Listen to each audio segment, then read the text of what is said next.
Hi, this is Eric Boyce, CEO and Chief Investment Officer for BKA Wealth Consulting, here on May 22nd of 2020, here with our weekly updates that we've been putting out ever since the beginning of the COVID-19 crisis.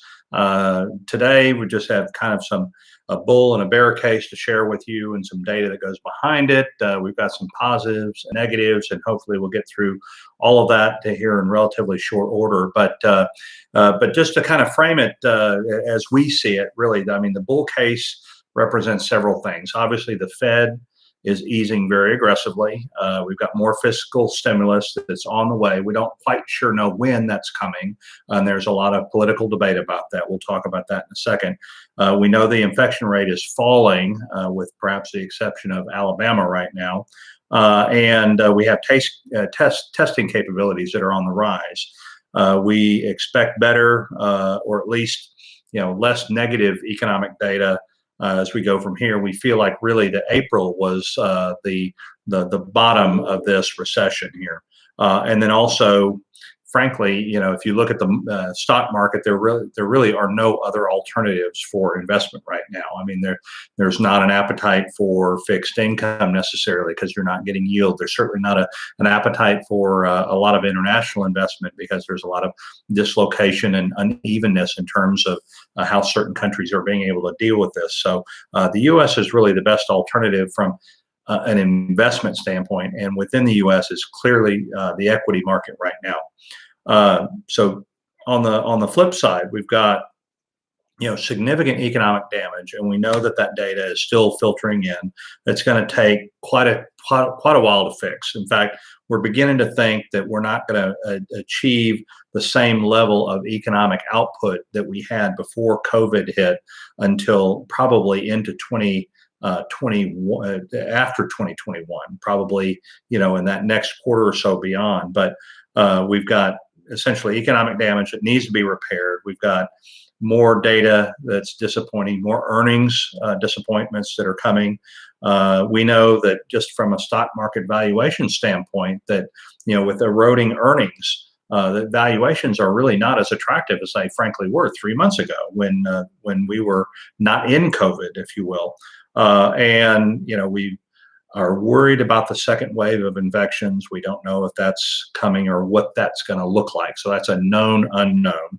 And then, frankly, when we have had recessions in the past, the markets or the bear markets that are associated with those typically take a lot longer to kind of work themselves out. So that's kind of framing the good and the bad of what we see right now. But there is a lot of positive news. Frankly, the consumer confidence ticked up in the preliminary May reading.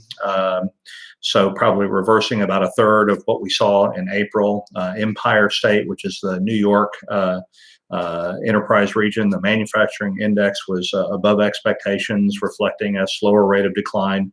Mortgage applications rose for the fourth straight week. Refinancing is still up considerably, from the trough, and so that's definitely a positive. We've got corporate debt issuance in the U.S. was $834 billion over the first 4 months of 2020, and that was up 69% over the same period from a year ago. So we know that companies are able to tap credit markets, which are still stressed, but they're improving. So the Fed has stepped in and said, we are going to be the backstop. Meanwhile, you've got Congress waffling and kind of heading towards this uneasy kind of political train. As we get closer to the election, the Fed has been the bedrock, and they have stood behind the markets and said, we are going to flood the markets with liquidity. There are some downstream, consequences of that, which we'll talk about, but they're standing behind the market, and they're offering to prospectively buy different kinds of asset classes. We know junk bonds. We know ETFs for junk bonds. We know they're interested in buying corporate bonds, and we know that there's some kind of interest in perhaps getting into the municipal market and owning some of those securities and helping to prop that up. And just the mere mention of their interest in doing that has helped to really stabilize the credit markets quite a bit. But like I said, I think the April is going to continue to be the low point of the recession. We're still going to hear some bad data, but it's nice to also know that there are green shoots out there. And some of the high frequency data that we've talked about the last few weeks, initial jobless claims were down over the last month about 45%. Again, they were very, very high. Now they're beginning to crest and roll over. Claims versus a week ago were down over 9%. Box office receipts, again, we're just beginning to open up the economy. We're up about 9% over the last week. Rail traffic and cars was up about 3% over the last month and about 1% over the last week. Hotel occupancy was up 2.3%. And TSA checkpoint data last week, month over month, was up 120%. And then even on motor gasoline supply in the U.S. Over the last month is up about 28%. So very strong near-term data. And the other thing that is kind of a read-through on this, that before we entered into the present crisis, the average interest rate on all outstanding Treasury debt was about 2.4%. And what we're issuing, and we know we're issuing a lot of Treasury debt to help monetize our deficits here, that the average interest rate on the new Treasuries being issued is about 0.25%. So in that sense, it's very budget friendly, and there's a lot of 20-year issuance that's happening. So they're trying to lock in over a longer period of time. Frankly, I'd love to see the Treasury issue, 40 and 50-year bonds. I'm not sure that they're going to do that, but that's nevertheless something that could happen over time. Again, we're in a period where there's a lot of things happening that have never been done before, never been tried before. So I'm not sure that I'd be surprised at much of anything. Over the last week, there's a company called Moderna that came out and it really juiced the market.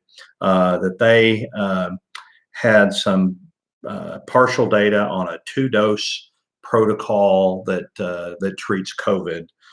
They had 4 patients, a very limited study, but it really juiced the market because there's a lot of enthusiasm now. 100 vaccine candidates right now, 14 are promising, 7 to 8 are in clinicals at various clinical stages. The question is, how strong is the antibody response, and is it enough to provide immunity? The U.S. just announced, I guess the government announced that they're contributing $1 billion to research in a potential vaccine that's being spearheaded by Oxford University over in the UK. So we've got a lot of interesting therapies that are being explored at a pace at which we've never seen before. Now, on the negative, obviously, we've got to deal with some bad data. We know that retail sales were down 16%, industrial production was down 11%, and even inflation, which we know we are in a disinflationary environment. And the CPI in the last reading went down from about 1.5%, which is historically extremely low, down to just a fraction over, basically a fraction positive. And then the core CPI, which excludes food and energy, was down from roughly 2.1% to 1.4%. So, we know that we're in a disinflationary environment. But at the same time, I think based on other things that I'll talk about in a second, that inflation is on the horizon. We've got essentially an election cycle that's upon us now, and so there's much more of an emphasis for President Trump to focus on job growth, the stock market, and the economy, and less so on what that death toll looks like. And it sounds morbid, but we're in the middle of a political season, so that's just something that's naturally going to gravitate in the calculus of the administration. And there's also this grand shift of risk to the state. So there's kind of almost this plausible deniability if we get a second wave that's very hard to deal with, that he can blame the states, but nevertheless take credit if that situation goes pretty well. But on the negative side, I think the coronavirus pandemic, again, so we're beginning to get this visibility now that according to the CDC, the average age of those who have died is 76 years old, with 80% of all deaths in America coming from those over 65. Which, I think it's really, and we talked last week about the weight of spending that is accounted for by people essentially over the age of 55, and it's well north of a third. So if you've got those folks that are at risk, that are not going to be engaged as much, then that's something we're clearly going to have to watch. We know corporate earnings are likely to continue to struggle, and then we've got 150-ish of the S&P 500 index companies have suspended their earnings guidance. Nearly 100 have stopped stock buybacks, and almost 50 have actually cut their dividends. And I think we're going to see some more of that.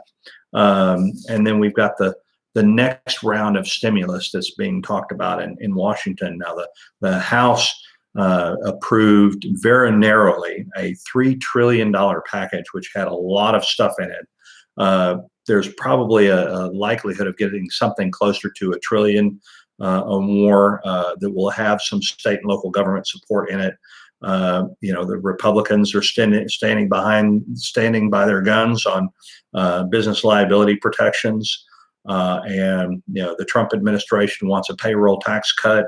But then there's also potentially more direct payments to individuals and unemployment insurance that could be a part of that. But again, there's a lot of political divide right now. So we're going to get closer to that point at which some of the unemployment benefits roll off, and some of the benefits of some of the stimulus payments to businesses in terms of the PPP begin to expire.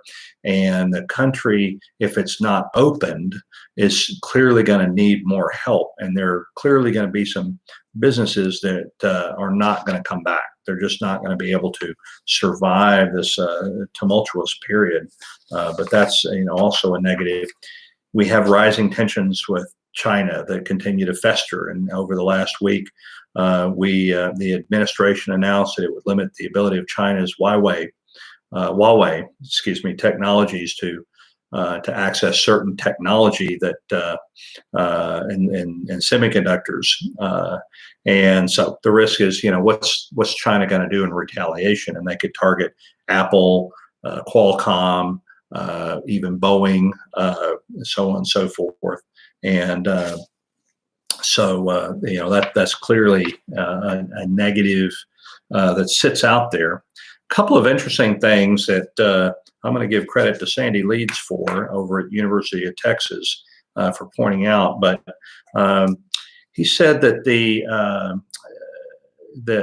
S&P 500, one of the contentions, this article that he cited from Bloomberg, that basically the index has done better because of deletions over the past 3 years. And that and the fact that technology is now 26% of the index, and the so-called Fab Five, which is kind of like Google, Microsoft, Apple, Amazon, and Facebook, are essentially account for 20% of the market weight of the S&P 500.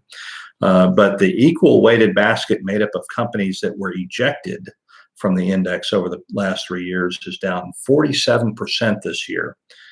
Basically almost 5 times the benchmarks declined. So it just, there's a survivorship bias that has definitely helped the market, which I thought was very interesting. The other thing that's really interesting is the fact that we have seen a reasonable amount of IPO, or new public offering, initial public offering so far this year. But interestingly enough, quite a few $billion of this is in basically special purpose acquisition companies that they're raising money just so they can go swoop up small companies on the backside. When the virus issues subside. The other thing that I thought was interesting is that I'd say just from probably a demographic standpoint, something that we're really beginning to understand is the fact that the coronavirus shutdowns and whatnot, the degree to which it's hitting the lower income levels a lot more. Almost 40% of households earning less than $40,000 experienced at least one job loss in March, versus 19% of households earning between $40,000 and $100,000, and 13% of those households earning above $100,000, which is really, really interesting. So almost half of the respondents had no rainy day fund set aside to cover 3 months of expenses in an emergency. And within that group, just 37% they would be able to borrow or dip into savings should there be job losses in the family. So that's very, very interesting. Anyway, just a couple of observations. That and the fact that we know, as I mentioned before, the Treasury Department and the Federal Reserve have stepped up in a big way, provided lots of liquidity, a lot of emotional backstop to our investment markets, which have really done well in the face of terrible economic data. The Fed has expanded its balance sheet by $2.6 trillion since early March, and we've got some other data. We know that bank loans, as a result of the PPP programs and some of the other government programs, bank loans are up 190% on an annualized rate over the last 3 months. And the money supply, again, this is the pure and simple definition of the liquidity that's hitting the market. Money supply is up 74% on an annualized rate over the last 3 months. And that's a level that we've never seen before. And we've never had an environment where we had outsized money supply, significant money supply that was hitting the economy, not like 2008 when all of that money went into excess bank reserves that were not loaned out. Remember, it was a credit crisis and companies weren't lending. Well, we don't have that problem now. Credit markets are functioning okay, and the credit's getting out there. But with that kind of money supply, it's really, really clear that at some point we are going to get inflation from that, because it's just historically not having that much liquidity that's actually hitting the economy at a time of the forced shutdown. It's just not realistic to think that we're not going to have inflation at some point. But the other thing that we're going to need to bear watch on, and this is not something that's going to impact the current generation, but it will be the next generation, is the burden that we're placing on future taxpayers. We've got obviously a lot of the elderly that's at risk, but what we're doing is we're basically saying that we're going to save lives at all costs, even if it means shutting down the economy. But that's going to take a lot of money that essentially is a mortgage that is going to be held and be paid for by the next generation. So, when those pipers need to get paid is something that will be of lively debate over the next several years. But clearly, I think the implications are that there's going to be tax increases and whatnot. Even this year, we know the Congressional Budget Office is suggesting that the budget deficit is going to be $3.7 trillion, which would equal about 18% of the economy. So budget gap for the current fiscal year, probably is closer to 4 trillion or maybe even a little bit higher than that, which would be over 20% of GDP, which is something we haven't seen since World War II. Even though we're issuing new debt at very low interest rates, the aggregate amount of debt and the aggregate amount of the deficit which we're having to finance with this debt is fairly strong. So it's a lot of interesting data that continues to be released here. I feel, frankly, I feel good about certain things and other things, and I know that we can look back on history of the savings rate coming out of the Great Recession. It moved up a lot. And we've talked about this several times, that people are going to be saving more money. Companies are going to be hoarding more cash. Coming out of the last recession, savings rate increased from 4 to 8%. And I think that's going to play out again. That's going to have a negative impact on spending and consumption. And I think coming out of COVID, I mean, we could see maybe an increase of close to 12% savings rate. I do feel like, onshoring is going to be a driver of a net positive rate of manufacturing here over the next several years, as companies perhaps not just close China plants and move them onshore, but leave the China plants and just build extra flex capacity here in the States.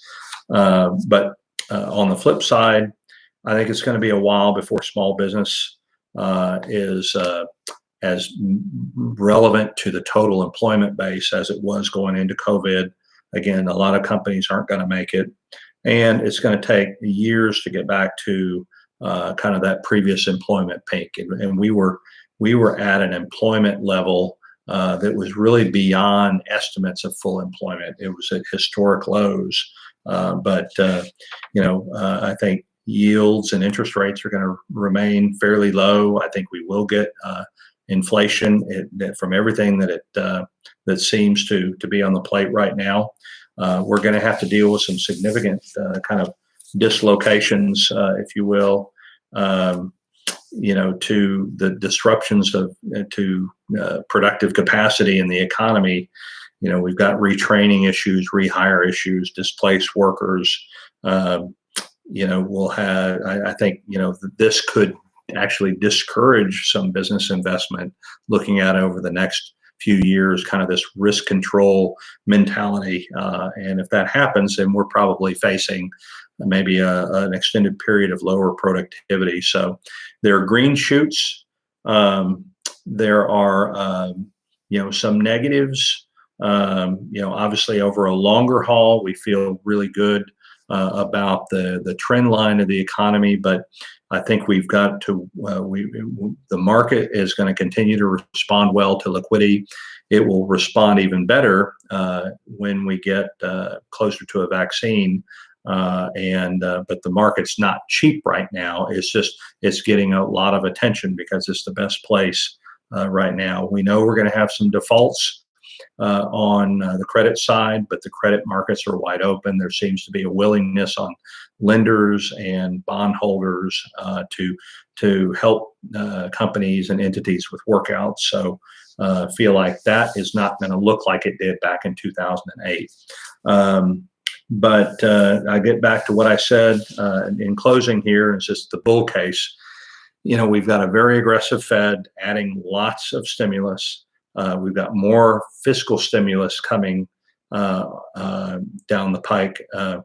We've got, the infection rates. I mean, all of that data is looking better, and knock on wood, let's hope that a second wave is not terribly bad, and then less bad economic data from here, and then offset that with those other things that I mentioned. But I think the backdrop is not unfavorable. Some things that we need to watch, but we'll continue to monitor things as we go along, and I'm sure the next week will bear some interesting revelations and news flow items. It is a long weekend. Markets are closed on Monday for Memorial Day. So I hope that you and yours have a safe, wonderful, and fun-filled weekend. And we look forward to seeing you again next week. And it's a real pleasure to be with you this evening. And thank you for taking the time. Have a great evening.